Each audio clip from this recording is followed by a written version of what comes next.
अस्सलाम वालेकुम जी, आपका होस्ट शहीद अहमद आपकी खिदमत हाजिर हमारा यूट्यूब और फेसबुक चैनल यह है पाकिस्तान देख रहे हैं लाखों करोड़ों दुरूद सलाम हासिल मोहम्मद मुस्तफ़ा सल्लल्लाहु अलैहि वसल्लम और आले मोहम्मद पर।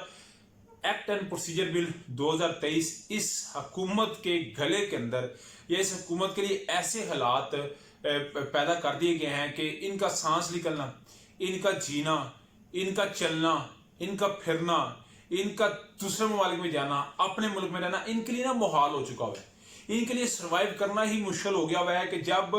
जस्टिस आयशा मलिक कह रही हैं, जब एक खतून जज से सवाल कर रही हैं कि आप अटॉर्नी जनरल साहब आप फुल बेंच का मुतालबा तो ले आए हैं, तो बताएं आप 3 रुकनी बेंच के ऊपर इतराज करते हैं और कहते हैं फुल कोर्ट बेंच बनाए, तो इस फुल कोर्ट को फिर किस तरह बनाए। और उसके बाद वो कहता है कि आप 5 रुकनी वहां पे साबित करते हैं, यहाँ पे फैसला 8 रुकनी बेंच कर रहा है, आप किस फुल कोर्ट की बेंच की बात करते हैं, यानी कि आप खुद नहीं चाहते कि फुल कोर्ट बेंच बने। मगर ये सारी बातें इनका पता क्या दिल है, मैं आपको भी बता दूं जो सोच है, ये चाहते हैं कि जस्टिस काजी फायसल साहब आ जाए, ऐसा कोई काम हो जाए कि चीफ जस्टिस उमर ताब बंदयाल साहब चले जाएं। इनके लिए चीफ जस्टिस उमर ताब बंदयाल साहब मैं ऐसी एग्जांपल दूंगा कि जिस तरह मैट्रिक का आप स्टूडेंट हो, मैं अक्सर इसकी एग्जांपल देता हूं, और आप ब्रेक इंजॉय कर रहे हो और फौरन उस मैट्रिक के टीचर का उसने टेस्ट रखा हो, तो वो ब्रेक के टाइम गुजरे और आपको कहे कि बेटा तैयारी जरा ध्यान से करके आना, इस ब्रेक के बाद मेरा तुम्हारे साथ लेक्चर है, अगर किसी का टेस्ट ना ठीक हुआ तो लागत समझ जाएगा। और मैथ के टीचर जो होते हैं आपको पता है होते भी जरा थोड़े से इसी तरह के सख्त किस्म के होते हैं, तो इनके लिए वो आलम बन चुका है। अभी जस्टिस काजी फैसल साहब उस केस से बाहर निकल रहे, अपने चैम्बर से बाहर निकल रहे, किसी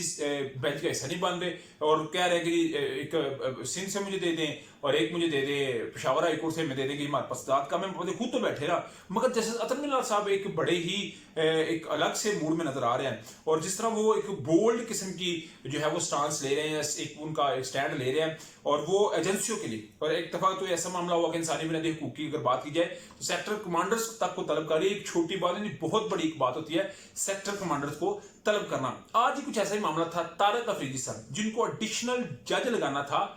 पेशावर हाई कोर्ट के अंदर। अभी इसके लिए सुप्रीम जुडिशियल जो कॉम्प्लेक्स काउंसिल है उसके चेयरमैन होते हैं डेफिनेटली चीफ जस्टिस, जैसे कि आजकल उमर ताब बंदयाल साहब हैं, उन्होंने कहा जी कि इनको एडिशनल जज लगा देना चाहिए तारक अफरीदी साहब को। और ये मामला डेफिनेटली पार्लियामेंट में भी जाना था क्योंकि पार्लियामेंट उसकी मंजूरी तो देनी थी, क्योंकि उसमें आदम नजीर तारड़ साहब भी होते हैं, जैसे कि वजीर कानून होता है, ठीक है ना, तो वो एक प्रोसीजर का एक हिस्सा होता है। तो जैसे ही पार्लियामेंट के पास चीज पहुंचती है तो पार्लियामेंट इतराज लगा दीजिए कि हमें तारक अफरीदी साहब को नहीं लगाना, इनके लिए एजेंसीज की रिपोर्ट जो है वो ठीक नहीं है और इनके लिए बड़ी वो ऐसी गलत सी रिपोर्ट्स है कि जिनकी बुनियाद के ऊपर इनके साथ उस काबिल नहीं कि इनको बुलाया जाए। अभी इस सारे मामले के ऊपर जो है जस्टिस अतर मिल्ला साहब और इनके साथ चीफ जस्टिस उमर ताब बंदयाल साहब की समाअत कर रहे थे। जस्टिस अतर मिल्ला साहब ने ये बात कही कि ये कैसे हो सकता है भाई कि एजेंसियां किस तरह की जज की जो है वो मेरिट को नजरअंदाज कर रही हैं, उसकी काबिलियत को नजरअंदाज कर रही है, उसके तजर्बे को नजरअंदाज कर रही हैं और वो अपनी रिपोर्ट दे रही हैं। और उन्होंने कहा जी ऐसा तो नहीं होने देगा, मगर साथ ही जस्टिस जो चीफ जस्टिस साहब है उन्होंने बकायदे पे ये बात की कि ये भी तो हमने देखा है ना कि क्या पार्लियामान सुप्रीम जुडिशियल काउंसिल के किसी फैसले को मुस्तरद कर सकती है कि जुडिशियल काउंसिल कह रही है कि जी इसको बनाएं, और उन्होंने सारी वेरिफिकेशन की बात किया ना, आपका काम है सिर्फ उसे हतमी शक्ल देना, मगर इन्होंने कहा जी नहीं। तो इस सारे मामले को देखते हुए ना जो चीफ साहब जो ने देखा है और जस्टिस अतर मिल्ला साहब की सारी बड़ी आगे देखते हुए 1 माह के लिए जो है इस समाज को मुलतवी किया गया और अटॉर्नी जनरल को फिर बीच मुदाखलत के लिए कर दिया कि आए और अटॉर्नी जनरल साहब आके अपनी बात को यहाँ पे क्लियर करेंगे किस तरह ये सारा मामला होता है। तो जो है ना अटॉर्नी जनरल साहब मंसूर उस्मान साहब वो हर जगह सरेंडर करते नजर आ रहे हैं। आज भी उनकी फुल कोर्ट की समाअत थी, कल उन्होंने फिर एक रिपोर्ट लेके जानी है जिसमें 5 जो इजलास हुए थे उसकी रिपोर्ट देनी है। इसमें मामला यानी कि वजीर अशरफ साहब बागे ये मंसूर साहब का भी मुझे तो लग रहा है कि भी डिटरमाइन होकर चल रहे हैं, वो नजर तो नहीं आ रहा, मगर फिर भी प्रेशर तो बहुत ज्यादा होता है ना जी। जैसे कोई रिपोर्ट मांग ले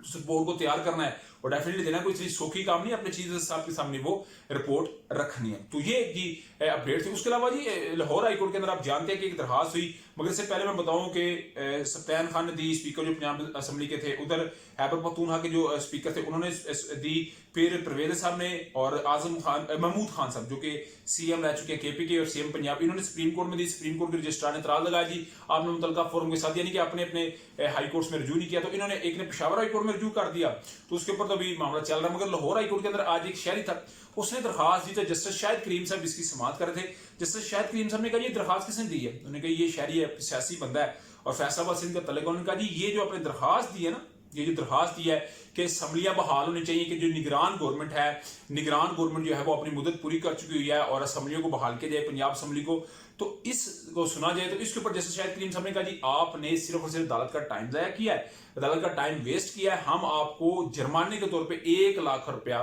कर रहे हैं, अगर आपने माफी मांगी तो 2 लाख रुपया जुर्माना कर देंगे।